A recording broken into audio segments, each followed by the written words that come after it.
All right, so we are doing Would You Do Steal, Lawrence County, South Carolina. Accepted offer price 22,500 for 1.8 acres. Thinking of countering at 15,000. Thinks we can sell.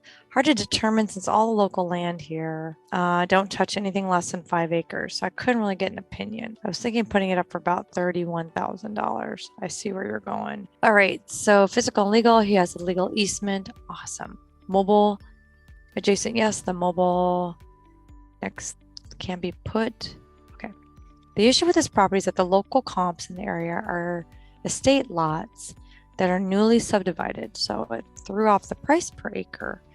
This was also teetering on whether I should have priced it at 1 to 1.5 acre or 1.5 to 3 acres. Area is also in a transition from Fountain Hill and Lawrence, so it's a mix in terms of the type of neighborhoods. Just wanting a second opinion. Let's see what the data says. Okay. My immediate reaction is, does it have access? Oh, it's a RV or a small motorhome that was on there and it's no longer there. But is it almost looks paved? But I'm guessing it's just a really good dirt road. So hopefully there's an existing easement. He said legal access. Okay, so we're gonna. We have a legal easement, yes. I just need to see the numbers so far. Yeah, I me think too. no word slope. I don't think it matters because there was obviously you put something on there anyway, so we're cool there. Is the guy in the front own the back piece? That's what makes me think that it's him in the front. Okay, address. Will you show me the address? No, the front and back are different. Undefined. Okay, Simpson. It's a different mailing address. That says. So let's run through the A's if you're new. Acreage. Maybe. Well, he's already got a concern about that. Victor does. Mhm. Because they like to see larger acreage properties there. But it's got that living situation, so now it's more of an infill lot. So that passes my test. Access, he says it's okay. I had a concern, but it looks like it's okay. Price, we're going to find out in a second. Adjacent, it passes with flying colors. There's all kinds of stuff going on everywhere around it. All everywhere. Adjacent's great. Attributes, South Carolina itself. Can make this up. And these two neighborhoods. Yeah, it's between these two neighborhoods, Fountain Hill and whatever else. Right. It's got enough attributes, I think. Alive, I'm sure. The guy who sold it, the guy he sold it to is selling it to Victor potentially. Right.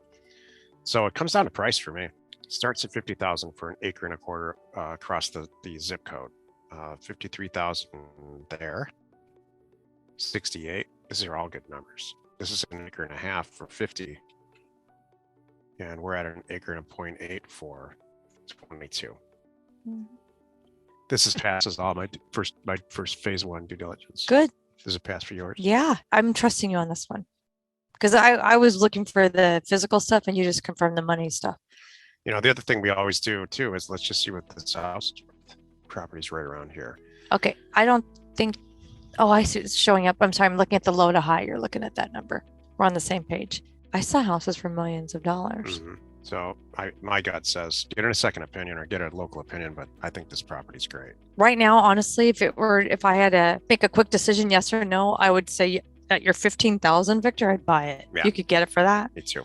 So you could make up something like, oh, 22, I thought had the mobile on it, or I don't know. I mean, and you know what? Even at that, think about this. Was it a mobile home that there's some kind of septic and well, some kind of water and power, or was it an RV that was self-contained that they're just hooked up? They ran a hose from the house or something.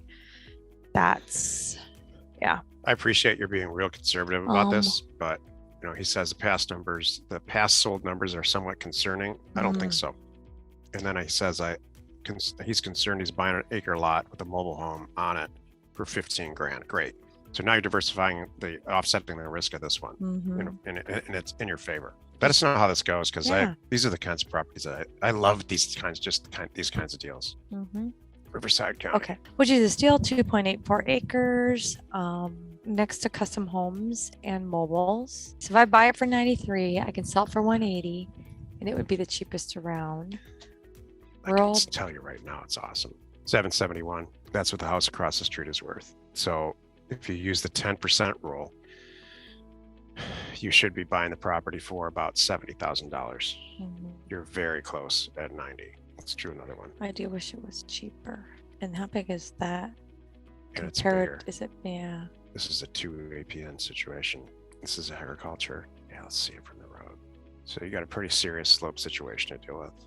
That's everywhere. What I was thinking. It goes That's a down lot and of up. San Diego and a lot of Riverside. So they addressed it here. They dug in pretty good. This person has their own water plant. I'm not the best person to ask about these California properties. Everything has some type of slope or terrain issue to deal with. There's now water issues for everything. So, there's just a lot of stuff that can go wrong with a property like this. That said, we passed on a bunch of property. We have members who have literally we passed on a property, they took it to somebody else, they bought and sold the property, made $1.2 million and bought a new house, moved to Arizona. Yeah, I personally would not do this deal. Neither would I. But I'm really saying this honestly. Right. That doesn't mean you shouldn't do it. Yeah. We're just not Southern California specifically land people. Yavapai County, he's got 14, looks like lots in some subdivision. I can't wait to see where this is. We probably own some up there too. Mm-hmm. I'm willing to bet. Owners responded to mailer we sent 9 months ago for one of his lots. He would like $60,000 for all 14. Need some guidance. They seem to range between 1 and 2 acres. So we have access. We know you have a lot of experience in this area. Our gut tells us that you would say 60,000 is too much. However, comps in this area do range around 9,000 per parcel. There are some buildings and structures in the area. It's a couple hours in the Grand Canyon, close to Flag. Everybody's alive, no HOA. We just did a deal in Coconino that went really well. Yeah. Okay. Good. Go on Land Watch. Somebody in here is selling some on Land Watch. See what they're selling for. Are they selling for $3,000 and $4,000? And you need to buy all 14 for one. Then you would buy all of them for $14,000. Like each one for $1,000.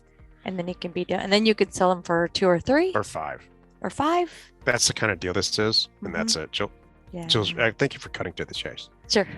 We've done a lot of deals like this where we've done a lot of deals like this, just exactly like that, where we've gone in and said, "I'm sorry, but all we're willing to pay is $1,000," which really almost equates to nothing. And then you get stuck with it. It's like, I'll sell these, and you'll package them up and sell them all for 60 or some number like that. Click on the other parcel, see if it's the same document number. Then you know he paid $9,000 for all of them, and now you go, well, I'm not going to pay 60. Yeah, this is way too much. Look how weird this is. And he bought it in 06, recorded in 08. 6 was the highlight of real estate in Arizona, 2006. These kinds of deals can be really profitable. They just need to be so cheap that it spins your head around. Yep. See these houses. But I would do that if I could get them for $1,000 each.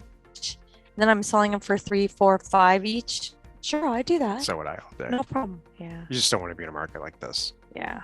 You don't want to spend $60,000 and then you're going to be selling these forever. Right. You only want to be in a market like this when you deliberately go in looking for it.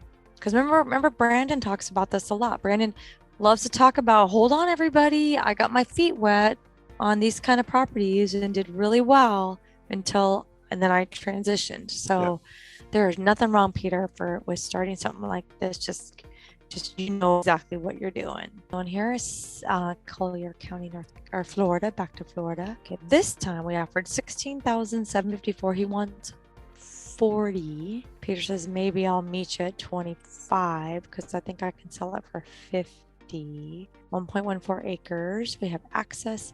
Need to drop it. There's lots of houses and buildings in the area.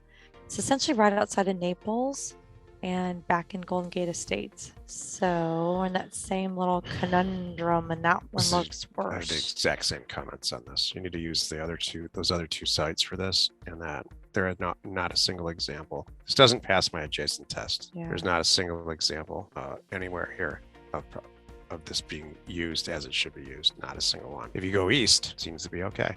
Yeah. Broker's in the hospital, by the way. It's wetlands, but the owner has a county report certifying it's buildable. Just looking on the map, it's obviously in a wet area. Maybe the lots are owned by the county. Is that a concern? Yeah. Yeah. Because then they took them back. Took them back for lack of tax payment. That's a deal-killing issue, period. Yep. For you brand new people, if you don't pay your taxes on your land, eventually the county will take it back and they'll sell it in according to whatever statutes are laid out by them to them from the state. I would run away from this. Run away from this deal. We hope you found our content valuable and we appreciate your support. If you have not already, please check out our channel and hit the subscribe button. And your comments and suggestions help us to create the content you're here for. Hitting the like button helps to support our channel's algorithm and gauge your interest for future shows.